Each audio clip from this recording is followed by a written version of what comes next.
In this lesson, we are going to cover the Feature Manager design tree, which is located on the left-hand side of the SOLIDWORKS screen. The Feature Manager design tree provides an outline view of the active part, and this makes it easy to see how the model was constructed. The Feature Manager design tree and the graphics area are dynamically linked. You can select features, sketches, and construction geometry in either the Feature Manager design tree or the graphics area. Let's give it a try. For example, I can select Cut Extrude 1 from the Feature Manager design tree, and the dimensions for that feature display on the screen. I can double click on a dimension and make changes to that value. Or I could have simply clicked on the feature in the graphics area and the same dimensions appear. The Feature Manager design tree also makes it easy to select items in the model by name. So I can go to Cut Extrude 3, select that item from the Feature Manager design tree, and it's highlighted on the screen. Now granted, this name is not very descriptive, but I can change it to something more descriptive. I can do that by either slowly double clicking on the name and then entering a new name, or my preference is to click on the name one time and select F2.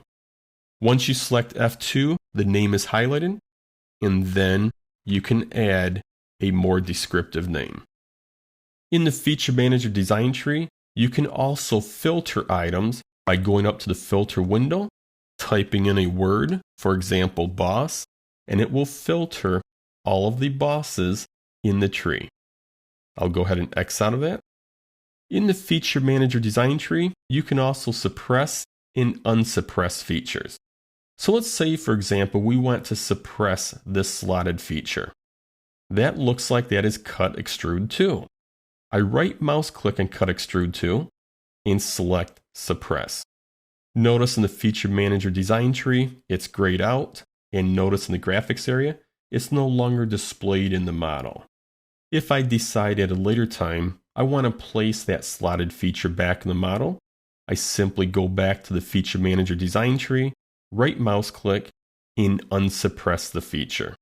I can also change the order of the features in the Feature Manager design tree by simply holding down the left mouse button and moving it up the tree or down the tree. And notice I receive a yellow arrow, and in this example, I can move Cut Extrude 7 above Cut Extrude 6. However, if I try to move it further, I will receive a black circle with a slash through it. And this is because of the parent-child relationships that we will discuss in the next lesson. In the Feature Manager design tree, we have this horizontal bar at the very bottom of the tree.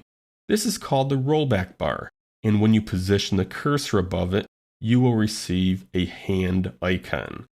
When you see that hand, hold down the left mouse button, and you can drag that rollback bar up the Feature Manager tree or down the Feature Manager tree, and this is real handy for seeing how the model was created.